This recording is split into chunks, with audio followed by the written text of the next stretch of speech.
my channel. My name is Mary. If you're new here, sit back, relax, and enjoy this review. So first of all, I am not a professional film critic. I am just someone who's interested in movies. I love to see movies. I love to talk about movies, and I have seen this one, and I really like it, which is why I'm talking about it. So maybe if you haven't seen it, this review will make you want to see it. So I'm talking about Queen Charlotte, a Bridgerton story. So if you've been a fan of the whole Bridgerton series and the handsome cast and beautiful and charming princesses that have starred in all of the Bridgerton series before now, you absolutely love this one. I mean, if you're a fan of the show and you haven't seen it, I do not know why. So this episode is about the Queen Mother, Queen Charlotte, who is always interested in matchmaking people. If you've been a fan of the other series, the other seasons, this is like a backstory to how she came to be queen and how everything that happened in their lives before the parts that we are familiar with. So first of all, I have to talk about the casting in this series. It is superb. The young Charlotte, which was played by a beautiful young girl called India, could pass for an actual Queen Charlotte. So she did such a good job, so much so that she learned the mannerisms, the way she works, the way the older queen works, the way she speaks, her mannerisms, everything was perfect. It was perfect. So this is a story about how Queen Charlotte, who is originally from Germany, got betrothed to King George, who is from England, who was the King of England at the time. Much to her displeasure, her brother signed the deal like it was common in the days of old, and all she knew was she was getting married off to some guy she had never met. And the guy as well did not know the wife, and he really wasn't pleased about the wedding or like pumped about it. So he was going to meet his bride on the day of their marriage as well. So she gets to England and she's asking a lot of questions, and nobody's saying anything about him, about the king, because she's trying to know who he is before she actually gets married to him for the few hours that she has to spend in the palace before the wedding. And no one is saying anything reasonable. It's like it's a taboo for anyone to say anything about the king. And then she decides to run away, and then she meets the queen. She meets the king. The king comes to her in the garden when she was trying to escape, and she didn't know that was the king, because obviously she hadn't met him before and she was new to the kingdom. And they had such a charming conversation, and I mean, nothing will prepare you for what was to come or what is to come later on in the movie. So King George was played by another handsome man. If you've been a fan of Bridgerton, the Bridgerton series, you will know that they take their time to actually cast the most beautiful and the most handsome young people, even older people, in their movies, and they did not disappoint in this season. So this is a story of I will take the characters in pairs because almost everyone was paired up in this season. So King George and Queen Charlotte, they had a very special love story. So the king had a condition that was undiagnosed, and back in the day, because medicine had not improved as much as it has now, that there are many different diagnoses and there are many different treatments that are available. So he had an undiagnosed mental illness, and he had been through so much. To what aggravates the situation was the responsibility of him being king and having the weight of the country or of the kingdom on his shoulders. And his mom, I'll talk about parenting as well in this, because it was an angle that was the light was shone on in the movie. So his mom was concerned about prolonging or about sustaining the monarchy, and he was her only son, and she wanted him to get married, she wanted him to have a kid, and they called it the Great Experiment. So she sought out the wife for him, and she particularly brought Queen Charlotte. Queen Charlotte now was black, which was something that was definitely not acceptable back in the day. And now the thing is, I haven't read the books. I didn't do any literature review or whatever to find out if this is a true story and if it actually played out the way it did back in the day. So I don't know if Queen Charlotte, in the real sense of the word, was actually a black woman. But anyway, in the movie, she was portrayed as a black woman, and so this was an experiment for a white king to choose a black queen. So they progress with their marriage, and she's smitten. He also is, and then after the wedding, she's expecting that they will move on with their marriage with this newfound love. But then he has demons he's fighting. Like I said earlier, he had a mental illness, and he thrived in solitude, watching the sky. He was interested in astronomy and science and all of that, and farming as well. So he called himself Judge the Farmer or Judge the King. And she wouldn't understand it. Now, the nice thing about this story is the fact that he knew his demons, and he was willing to, well, not at the initial instance, I mean, but later on, when she got to find out about his insecurity, his illness now, she confesses her love to him and says that she's willing to stand by him if he's willing to accept the fact that he loves her, if he's willing to fight for their love. And then he professes love to her. You know, like with every Bridgerton story, there's always that very powerful profession of love that gets us all in our feelings and all of that. So yeah, that happens, and then she gets him through it for the first time. So he goes to take a treatment. Now, he subjected himself to torture simply because, well, not simply, mostly because he was trying to please his queen. So he was willing to do everything that would help him keep her.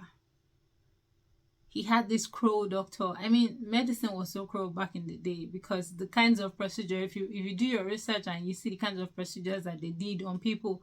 I saw one about headaches back in the day. It was pure torture. So he subjected himself to torture simply because he thought he was going to get well and he will be fit for her.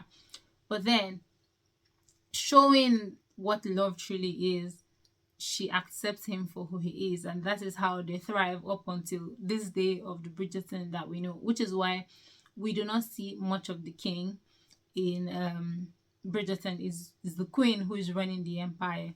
So moving on from there, the king and the queen both had two should I say servants? I don't know what the word is, but they were always with them. So the king had his, who was Reynolds, and then the queen had hers, who was Brimsley. And you see Brimsley in present day Bridgerton. So Brimsley and Reynolds coincidentally were lovers. And of course, you know what it is with being gay back in the day. It was a taboo. They probably would have been killed if they were found out. But then they had to go through life with living their lie, or living it as a secret. You remember Lady Danbury, the queen's best friend from the Bridgerton past. So her story, she also had a perfect cast. The young Lady Danbury was played by a lady called Asema. So their first name, Lady Danbury's first name is Agatha. She was so beautiful. So what had happened was, she was given off to marriage. In her own words, she was betrothed when she was 3. So she lived her life in fully under the shadow of her husband. Now, her husband was a despicable man. He didn't think women were meant for anything else but breeding children. And she basically lived, and he was really old. He was way older than she was. And their marital duties to them, the blossoming of the garden to them, was just a chore and she hated it so much. So eventually one day when they're having coitus, he dies, and she's so happy. So she had a very faithful servant called Coral, and that was her best friend before the queen came along. So they shared a lot of secrets, and they bonded very well. So the guy dies. So now, while at the beginning of the whole experiment, the experiment of the king marrying a black man, the queen trying to make the wedding seem legit, began to invite the black people, the people of color, and other races into the palace. She gave them titles. They became lords and they became ladies. Gave them estates and all of that. So that's when on the day of the wedding was the day the Lady Danbury, that is Agatha, saw the queen, and she instantly fell in love. Both of them would blossom, the relationship would blossom into something nice. So when Lady Danbury's husband died, she was wandering one day in her fields, and then she runs into Lord Ledger. Now, Lord Ledger is Bridgerton, like the first Bridgerton, Violet. That's her father. So Lady Danbury and Violet's father now they have a relationship, they have an affair, and he was already married. He had a wife who was very much alive and was very racist. And after their first encounter, after their first sexual encounter, he heartbreakingly breaks up with her. So he comes to their rendezvous with his daughter, who is Violet, and he's made to break up with her. And it was so cruel because the way he did it, she wasn't expecting it. So she went on like the usual meeting that they will have, and then he appeared with his daughter and he broke up with her, and it was clear to her that they could never be. Now this toughens Agatha up, and later on in the series we'll see that the Queen Charlotte's elder brother, who is a king or a lord in his own town in Germany, takes an interest in Agatha. He's nice for her. He's the perfect fit. He will help her get over her widow sorrow and her the possibility of her losing everything, because it appears that her husband had gambled away their wealth and she wasn't really as wealthy as she thought that they were. But she refuses to go because the first and only love that she had ever experienced was from Violet's father, and she didn't think that she wanted anymore. She didn't think that she deserved anymore. She decided by herself that she was going to be a single, powerful woman, which is who she turned out to be, as we saw her in the later part of the series, or like in the Bridgertons that we had already watched. Queen Charlotte now focused her life. She lived her life in service to her king. She did everything that she did, including neglecting her numerous kids, because she was only serving her husband. It turns out that she begins, in the later part of life, she's acting like her mother-in-law. Her mother-in-law was they weren't friends. They weren't friends because of she was concerned. She was more concerned about protecting the monarchy, about having an heir to the throne, and she did not care so much about the well-being of her son. And it turns out that when Queen Charlotte becomes a queen, now in later years, she begins to act like that because she was only interested in the well-being of her husband. And then at some point, two of her kids came to her, heartbreakingly telling her how much they felt neglected and how much she didn't care about them. And she was so consumed with the well-being or the thoughts of herself and her husband, so much so that Brimsley, that had been with her from her arrival into the palace as a teenager up until now that they have grown old, she didn't even know anything about his personal life. She didn't know if he was married, if he had kids, or any of that. It was at this stage, at the end of the show, that's when she was inquiring to know what it was about him and his life. My goodness, the sun is blinding from the window. I feel like I look good in it anyway, so I'll continue. So now there's something that tore me apart. The queen, when she's trying to sympathize with you, she doesn't say, "Oh, I'm sorry," "Oh, take heart," or condolences or sympathy. She says, "Sorrow, sorrow, prayers." Like, who says that? So henceforth, if you are going through anything, if you're sad, I wouldn't say sorrow to you. I would say sorrow, sorrow, prayers. And it turns out that Lady Danbury and Violet um form a bond, a friendship, and there's an angle to it. Again, there's an angle to the story that discusses widowhood and how difficult it is and how it's expected that women are just supposed to move on and not think about their sexual needs. And Violet, the best way she could explain it was her referring to it as a garden.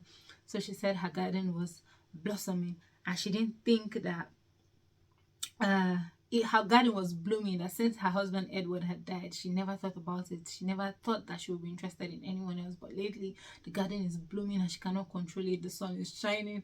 It was it was so cute and it was funny. It was such a nice description of what sex is and how it could be represented. Which brings me to say this. I think that women should learn that at some point, if you lose your spouse, it's okay to decide to remarry. It's okay to also decide to be an independent woman, like Lady Danbury was, like to live by yourself. It is a decision you have to make for yourself. Do not put yourself in a cage where the society expects you that, oh, this is what you should do or that is what you should do. Do what is best for you. I know a lot of people that got widowed very young and then they remain that way until later on in life, until when they grew old, because they just expect, because the society expects that they're supposed to remain single and not have sexual experiences. It's okay for it to bloom. It's okay for the garden to blossom. Overall, it was such a beautiful film. The most heartbreaking part for this whole film was that the King George, remains living with his condition up until this day, like this day in the movie land.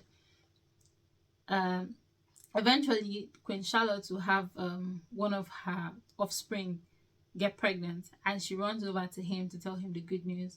And she meets him in one of his states of absenteeism or absent-mindedness, and she's trying to talk to him, and he doesn't understand what she's saying. So she moves on to lie under the bed. Something had happened on the day when he was supposed to give a speech. Sometime when they were younger, he froze and he couldn't do it. And he had like one of his fits. He couldn't do it. He came back and he laid under the bed, and she went under the bed and understood with him, like stayed with him, gave him the free will to say what it is that he had to say, like to speak freely. She accepted him for who he was, regardless of his illness. And when she comes back now in later life to share the good news with him that they're going to have an heir and his lineage is going to continue on the throne, he didn't know what she was talking about until she went back under the bed and he came in with her. And then that was like one of the most beautiful scenes, where they kept switching from the older versions of them to the younger versions of them. It was so beautiful. Again, I don't know if I've said this before, but the casting is superb.